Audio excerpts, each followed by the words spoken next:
નમસ્તે વિદ્યાર્થી મિત્રો, ગિરજાર સ્કૂલમાં આપનું સ્વાગત છે।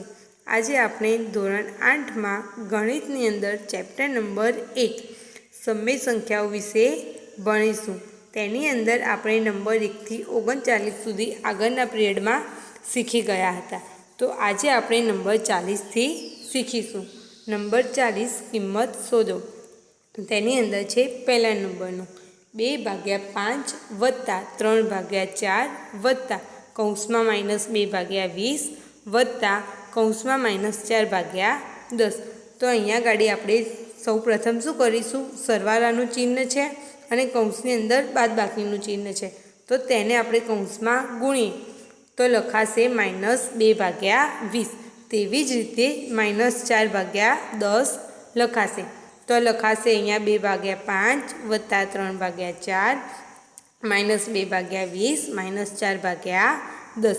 અહીંયા ગાડી છેદ શું થશે, બંનેના ઉડે છે અને અહીંયા પણ ઉડે છે, તો આપણે છેદ ઉડાડીને લખીએ તો લખાશે 2/5 વત્તા 3/4 2/20માં છેદ ઉડાડો તો બંનેમાં ઉપર નીચે બે શું થશે, ઉડી જશે, એટલે છેદમાં વધશે 1 અને અંશમાં વધશે 1 અને છેદમાં વધશે 10, તો -1/10 -4/10ના છેદ ઉડાડો તો અંશમાં વધશે 2 અને છેદમાં વધશે 5, એટલે -2/5 લખાશે।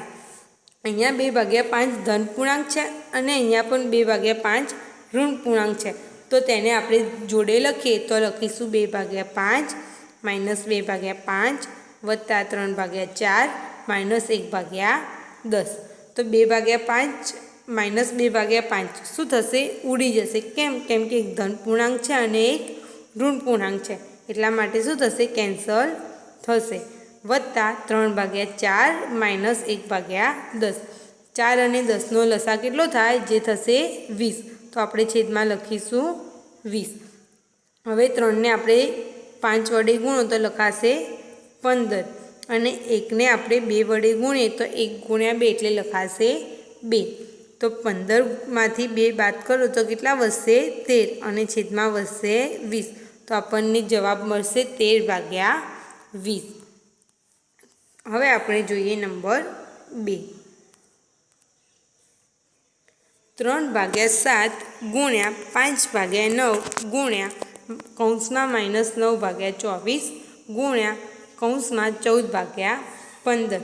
તો અહીંયા ગાડી બાદબાકીનું ચિહ્ન છે, પણ કૌંસની બહાર કયા ચિહ્ન છે, ગુણાકારના ચિહ્ન છે, એટલે અહીંયા ગાડી કૌંસની અંદરના ચિહ્ન કૌંસની બહાર ગુણાશે નહીં, એટલા માટે તે જ ચિહ્નો આવશે।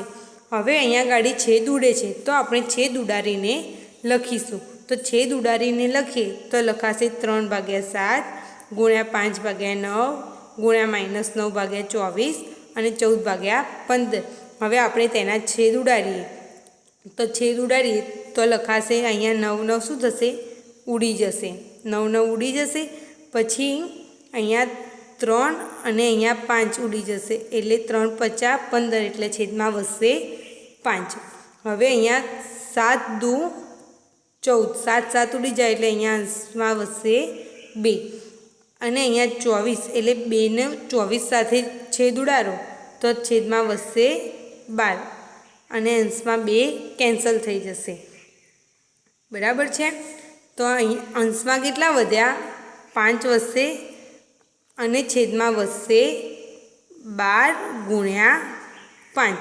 અહીંયા ગાડી 9 કેવા હતા, માઇનસ હતા, એટલે આપણે એ ગાડી અહીંયા લખીશું -1। હવે અહીંયા 5 પણ શું થશે, કેન્સલ થઈ જાય છે, તો જવાબ મળશે આપણને -1/12, બરાબર છે।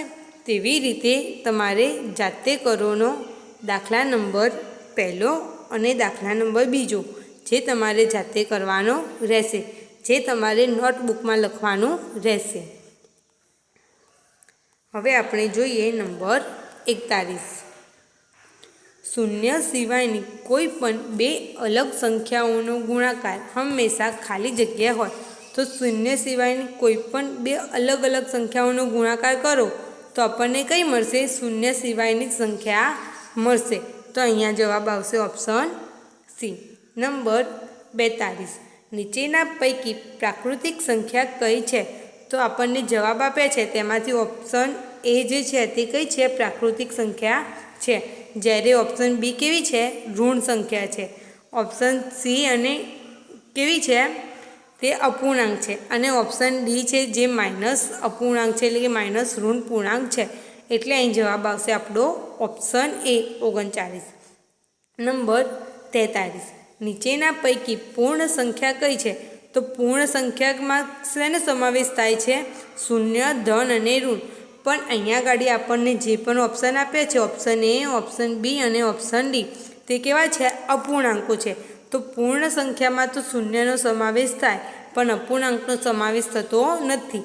તો આપણો અહીંયા જવાબ આવશે ઓપ્શન સી, શૂન્ય. નંબર 44. સરવાળા માટેનો તટસ્થ ઘટક ખાલી જગ્યા છે. તો સરવાળા માટેનો તટસ્થ ઘટક હતો શૂન્ય, એટલે જવાબ આવશે ઓપ્શન એ. નંબર 45. ગુણાકાર માટેનો તટસ્થ ઘટક ખાલી જગ્યા છે, જે હતો 1, એટલે જવાબ આવશે ઓપ્શન બી. નંબર 46. પરસ્પર વિરોધી બે સંખ્યાઓનો ખાલી જગ્યા શૂન્ય મળે તો પરસ્પર વિરોધી બે સંખ્યાઓનો શું મળે? ગુણાકાર આપણને શૂન્ય મળશે. સરવાળો આપણને શૂન્ય મળશે. કેમ કે માઇનસ એટલે કે ઋણ સંખ્યાનો ધન સંખ્યા સાથેનો ગુણાકાર આપણને કેવો મળે? શૂન્ય મળે. તો અહીંયા ગાડી આવશે જવાબમાં ઓપ્શન બી, સરવાળો. હવે જોઈએ નંબર 47. વિરોધી સંખ્યા લખો. તેમાં છે પહેલા નંબરની -3/5. તો 3/5ની અહીંયા માઇનસ છે, તો તેની વિરોધી સંખ્યા થશે 3/5. નંબર 2 -25. -25ની વિરોધી સંખ્યા થશે ધન પૂર્ણાંકમાં 25, એટલે આપણે અહીંયા એકલા 25 લખીશું. તેવી રીતે ત્રીજો, ચોથો અને પાંચમો જે તમારે જાતે કરવાનો રહેશે. હવે જોઈએ નંબર 48. -3 × 4 ગુણ્યા -4/3 બરાબર ખાલી જગ્યા હોવાથી તે બંને એકબીજાના વ્યસ્ત સંખ્યાઓ છે. તે બંને એકબીજાના કેવા છે? વિરોધી છે. અને ગુણાકારમાં આપ્યા છે, એટલે બંનેના છેદ શું થઈ જાય છે? અહીંયા ઉડી જાય છે. તો બરાબર કેટલો જવાબ મળશે? આપણને 1 મળશે. તો બંને એટલે 1 હોવાથી તે બંને કેવા છે? એકબીજાની વ્યસ્ત સંખ્યા છે. તો અહીં આપણો જવાબ આવશે ઓપ્શન બી. નંબર 49. વ્યસ્ત સંખ્યાઓ લખો.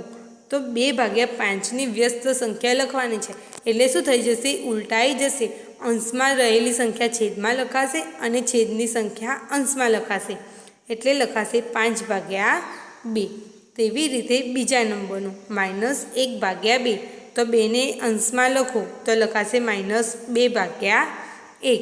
જેને આપણે 1 છેદમાં ના લખવા હોય તો પણ ચાલે, એટલા માટે અહીંયા લખીશું આપણે -2. તેવી રીતે ત્રીજો, ચોથો અને પાંચમો જે તમારે જાતે કરવાનો રહેશે. હવે જોઈએ આપણે નંબર 50. આપેલ સંખ્યાના વિરોધીની વ્યસ્ત સંખ્યાઓ લખો. વિરોધીની સંખ્યાની પણ વ્યસ્ત સંખ્યા લખવાની છે. તેમાં પહેલા નંબરનું 11/20. તો 11/20ની વિરોધી સંખ્યા કઈ થશે? -11/20 થશે. તેની પણ વ્યસ્ત સંખ્યા, એટલે અંશમાં છે તે લખાશે છેદમાં, તો છેદમાં લખાશે 11 અને છેદમાં 20 છે, તો તેને અંશમાં લખીશું તો લખાશે -20, એટલે આપણને જવાબ મળશે -20/11.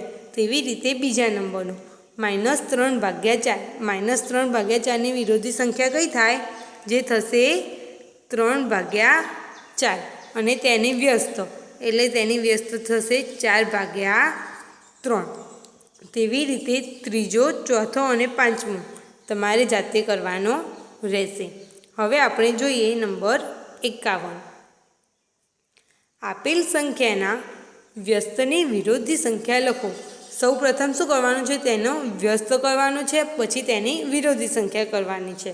તો તેમાં જોઈએ આપણે પહેલા નંબરનું 1/7. 1/7ની વ્યસ્ત સંખ્યા થશે 7 અને તેની વિરોધી સંખ્યા થશે -7, એટલે આપણો જવાબ આવશે -7. નંબર 2 4.1/3 તેને સૌપ્રથમ આપણે શું કરીશું, આ મિશ્ર અપૂર્ણાંક છે તેને અપૂર્ણાંકમાં ફેરવી તો 4 તરી 12 + 1 એટલે 13/3. 13/3ની આપણે શું કરવાનું છે, પહેલાં સૌપ્રથમ વ્યસ્ત સંખ્યા, એટલે વ્યસ્ત સંખ્યા કઈ થશે, 3/13.